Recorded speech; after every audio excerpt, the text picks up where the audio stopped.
entire career focused on consumer. I'd been passionate about consumer from an early age, banking in the consumer sector, strategy consulting in the consumer sector. I actually even worked at a retailer, Bed Bath & Beyond, for a number of years. I worked on the store floor, kind of learned everything, and became interested in private equity because it was a way for me to leverage all of my learnings and engage with companies and help them grow and build. So I was hugely enthusiastic about learning about private equity and understanding what it was.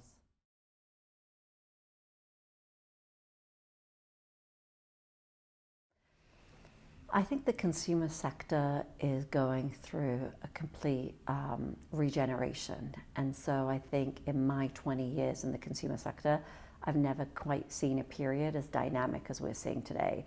And obviously this is being driven by the consumer herself.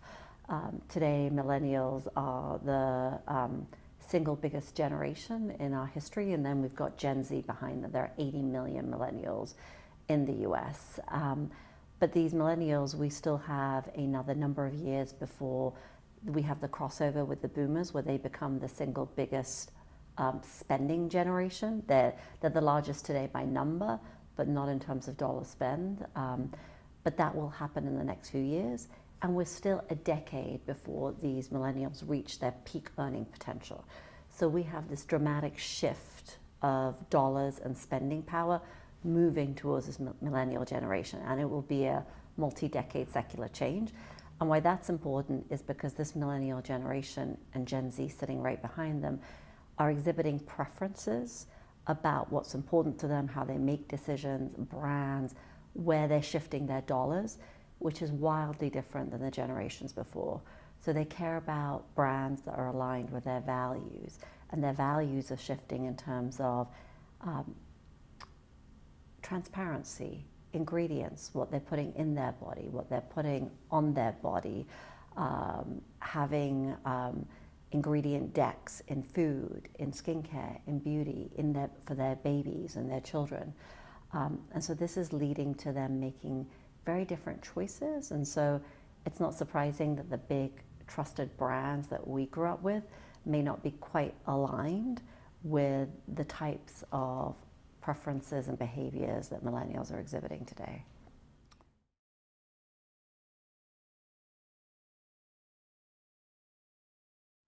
I think one of our senior advisors actually uses the word, not necessarily millennials, but millennial-minded. And I think although we talk about millennials as a group, I think that word millennial-minded spans a lot broader than just millennials. And so I myself am not a millennial, but I'm millennial-minded. And actually some of our mothers may be millennial-minded, which means that they're really exhibiting the same kinds of preferences about nutrition and food and wellness and health and experiences and other things beyond other generations. And so I think the biggest, misconception is millennial is just an age. You know, it's people are born between this year and this year, but we view the word millennial and millennial-minded as a much broader set of consumers. And I think there are many out there who may not be millennials, but really are exhibiting very similar changes in their preferences.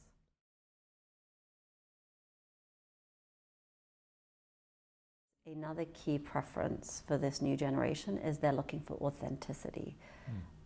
This new generation wants brands that they can relate to. They want to hear about a story, and they want to know the authentic truth to the brand. How it was founded, where did it come from, what was the impetus. So the role of founders are incredibly important and more important than 20 years ago. And this consumer is smart and she will do her research. And obviously technology has made information available broadly. And so I think, could there be an opportunity? Certainly. But I think we look to back phenomenal founders who are passionate about what they are building and what they're doing. And secondly, I think the authenticity has to be there.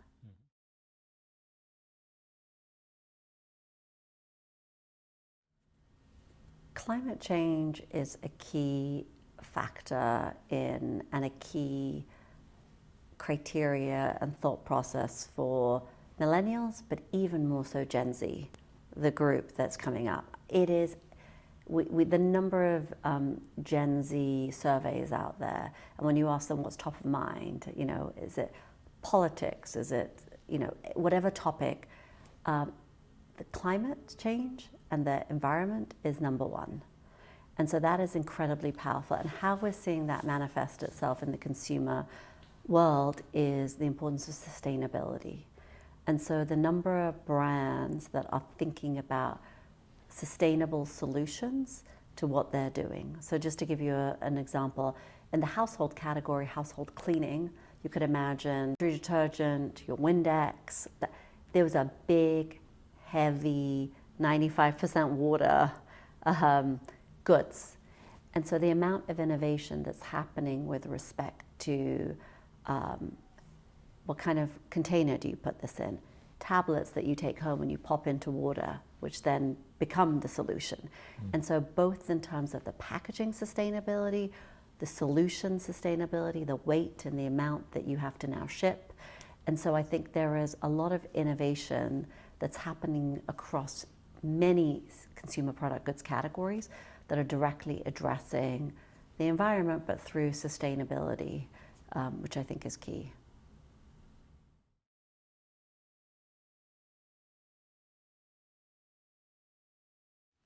Prelude was founded about 18 months ago, and during this time, in these last 18 months, we just closed our fifth investment, and they've really been focused on CPG, consumer product goods categories. We have invested in a clean skincare brand, and obviously skincare is a robust category. It's been growing 6% for a while. It's a significantly large category. But clean, which is essentially using clean ingredients, no toxins, no kind of bad chemicals, because obviously this is something that you're putting on your skin, it's seeping into your body. Clean, but also effective is the space that women are really focused. And that space of clean, effective formulations is growing 20+%. And so we saw a huge opportunity in clean skincare. More importantly, the big global strategics in the beauty space, in which there's many on a global basis, have big holes because they don't really own a number of, any clean skincare brands. We just saw Shiseido invest in the first clean skincare brand of Drunk Elephant that just traded for $845 million, and that was a brand that wasn't founded too long ago. But I think what you see is in these categories where you see this generational shift, businesses are growing rapidly and scaling faster than we've seen before and trading to big global strategics. So we have made an investment in the clean skincare space. We recently just made an investment in Banza, which is a millennial-oriented pasta brand, but instead of using wheat flour, they're using chickpea flour. So it looks like pasta, it tastes like pasta, but it's so nutritiously dense. Carbohydrates, as we know, are empty carbs, but chickpea flour is obviously grain-free, and so for those who are gluten intolerant, it works. But more importantly, the vast majority of Banza's consumers are just normal, healthy eaters that care about nutrition. As a result, Banza has close to half the carbs, twice the protein, and 3 times the fiber of its wheat-based alternative, which is a $3 billion category.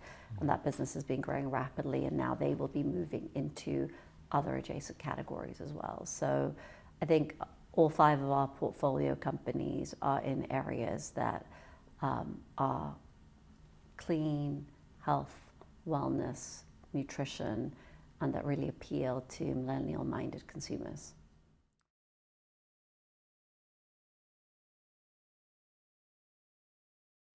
I think as we look forward in 10 years, I think we will see in consumer a more fragmented environment. There will be more brands out there.